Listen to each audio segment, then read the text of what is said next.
We work hard as physicians to take care of the health and well-being of our patients. But when it comes to our money, do we have the same condition of care? Probably not. Let's change that together. Welcome to the Financial Freedom for Physicians podcast, where we'll fight and advocate for your financial literacy. As always, I'm your host, Dr. Christopher Liu. Thanks for being here. Let's jump into the show.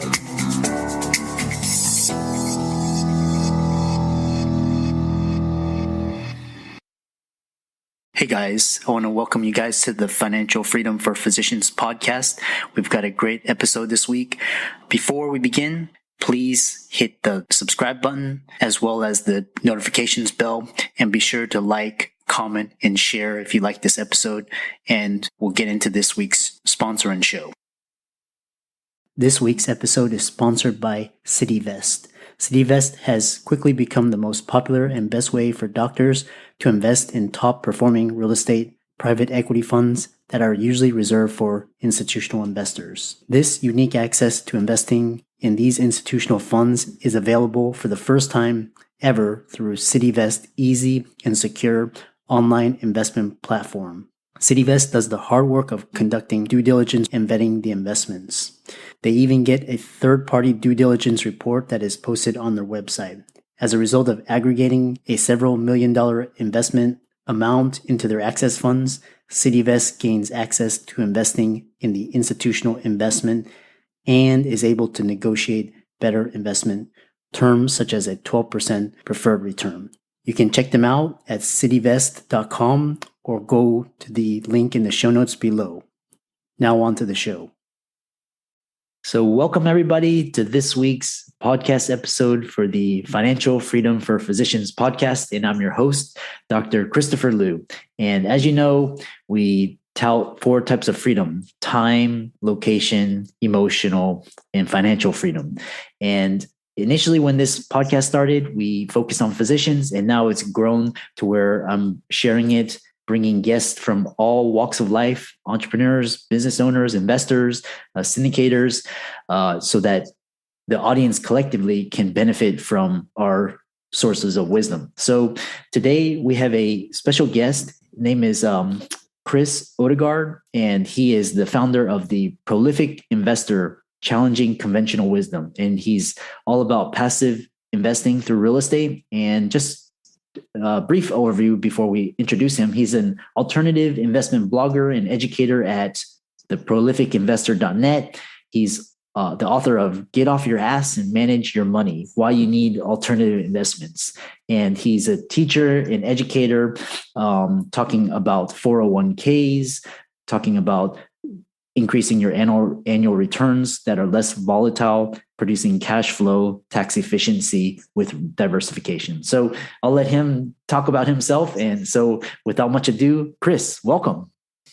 Thanks, Dr. Lou. Appreciate you having me on. It's a real honor. I'm looking forward to talking to your audience and talking about passive investments and building wealth.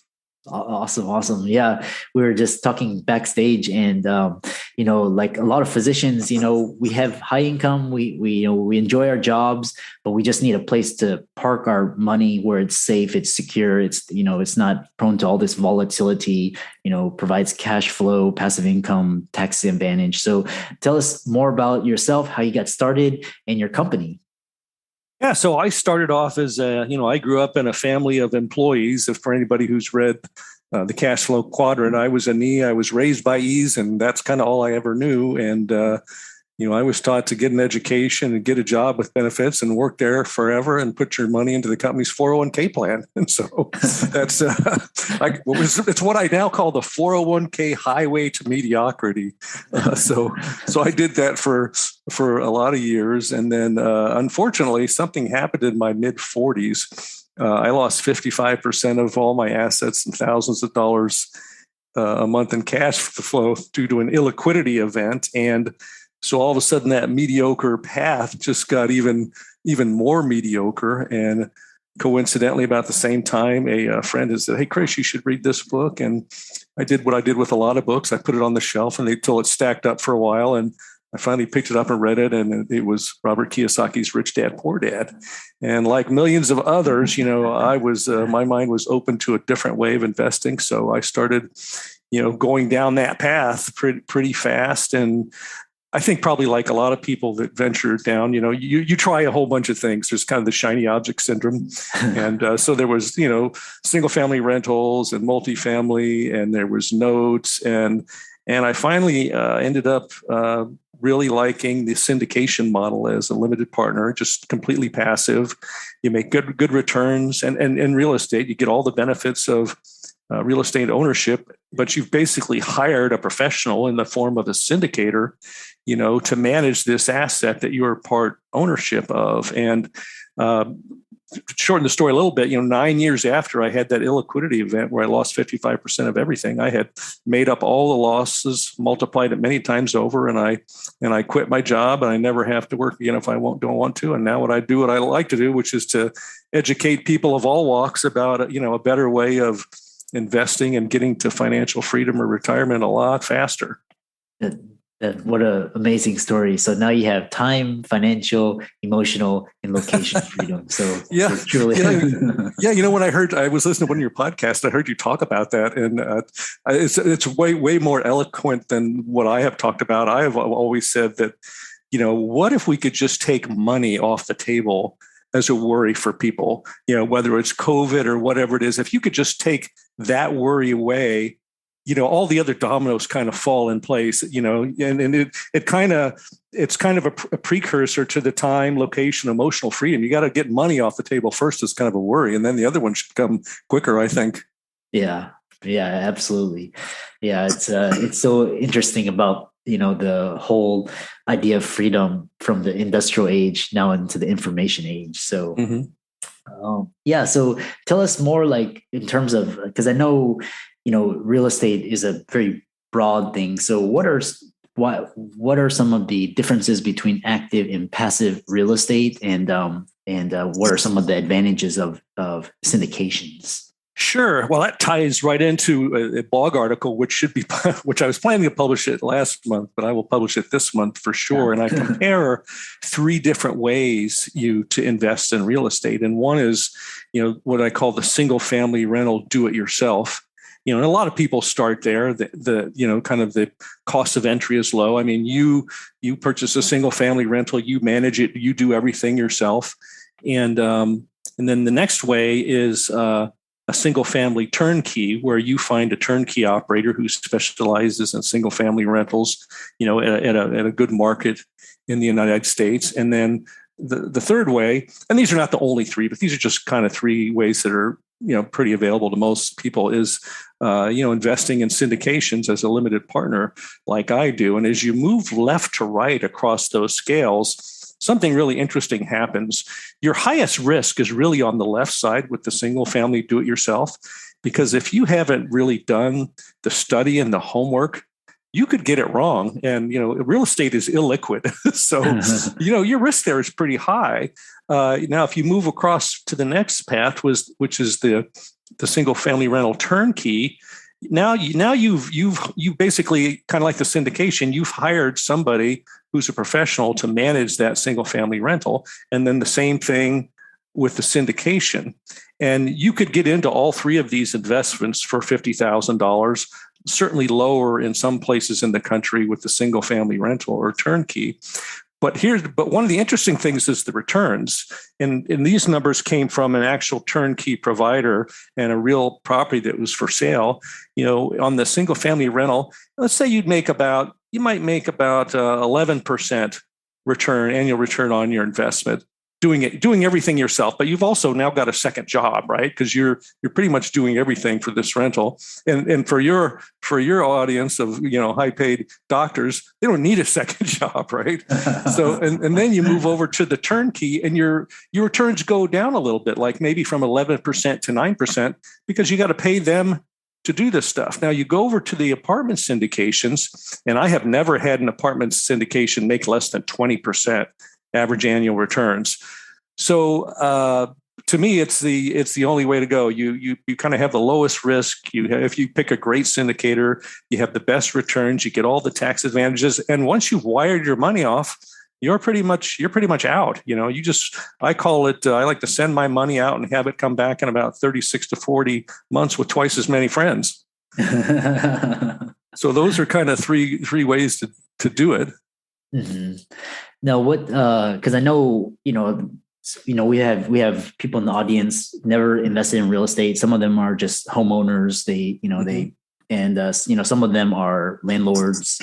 And what qualifications do you need to get into syndications? Do you need any experience to get? Well, so there's two. There's a little thing called accredited investor, which the SEC came up with, and so in most syndications, you need to be a accredited investor, but not all. And that just an accredited investor is someone who has a net worth of over $1 million, excluding their primary residence, or an income of, I believe it's 200 as a single person, or 300 as a joint filer with a spouse. Uh-huh. But even if you don't have that, there are syndicators out there that will accept some number of non-accredited investors into their deals. Matter of fact, I have a relative who's going through this right now, and I steered her to some resources where you can more easily, identify these people. Then you set up the conversations and get comfortable with somebody, and then it's just a matter of, okay, well, when's their next deal? And so, yeah, it can be done. Yeah.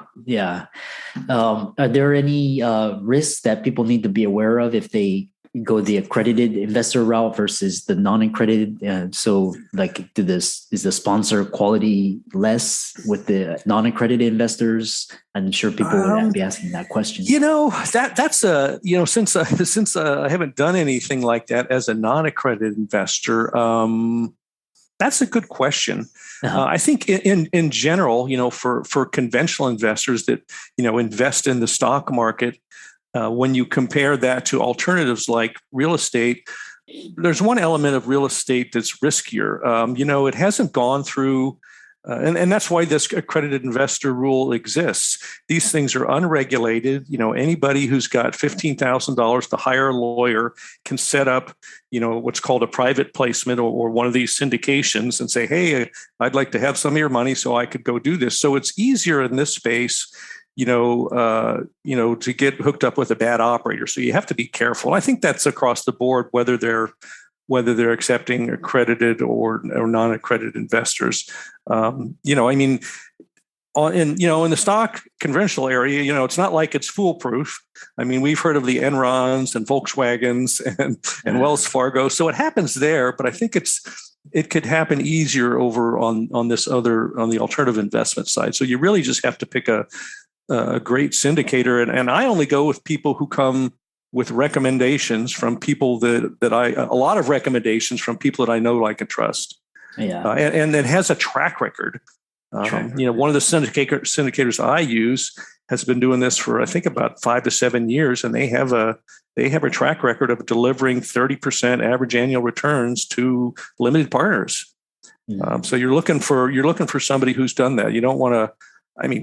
I don't think you want to, be their first in their first deal. They're going to have to do that with somebody else. Yeah, exactly. Yeah. Track record, trust in good sponsor. That's, do your due diligence, do your own research. Don't lose more than you can afford. Yeah. And so another, this is great. This passive real estate and syndications. It's a great way for the busy high income individual to build their wealth. What are some of the risks, especially in today's economy, if people are interested in getting started in this, they should be looking out for?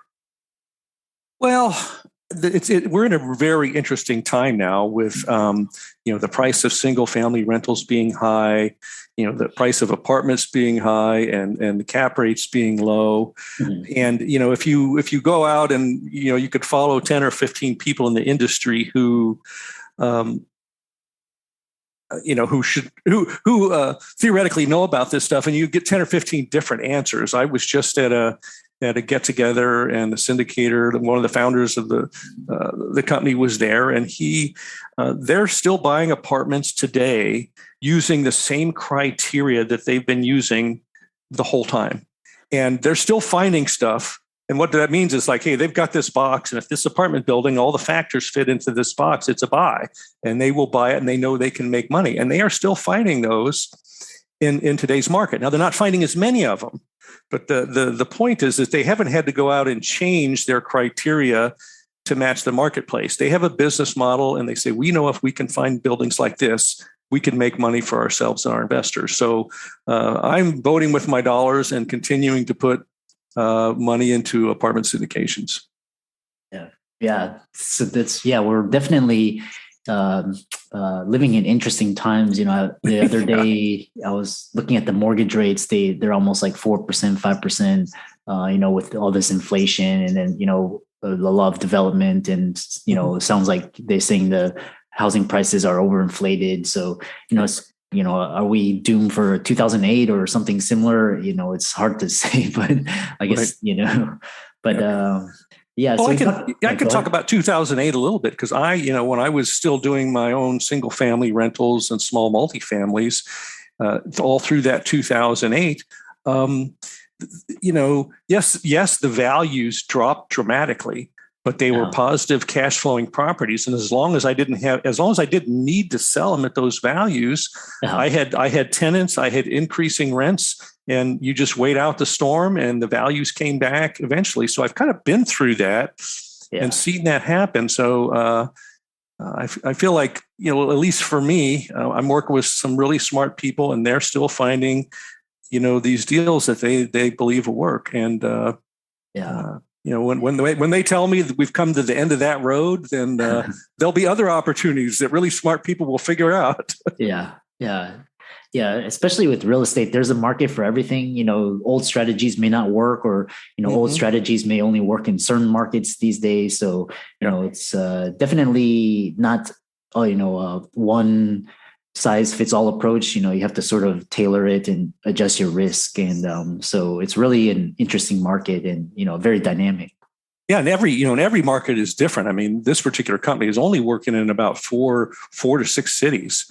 Yeah, and they look at hundreds of deals, and before they actually, find one that works for them. So, there's just some markets that across the country that just aren't working for just about anybody. Yeah, as an investor, if the numbers work out, especially with the cash flow, the net operating income, the purchase price is decent, and you're not over leveraged. If you do get caught in a downturn, if the numbers still work out, you're still okay. You just weather it out. But like I said, 2008, they were over leveraged. The numbers didn't work, and it was just big mess. So.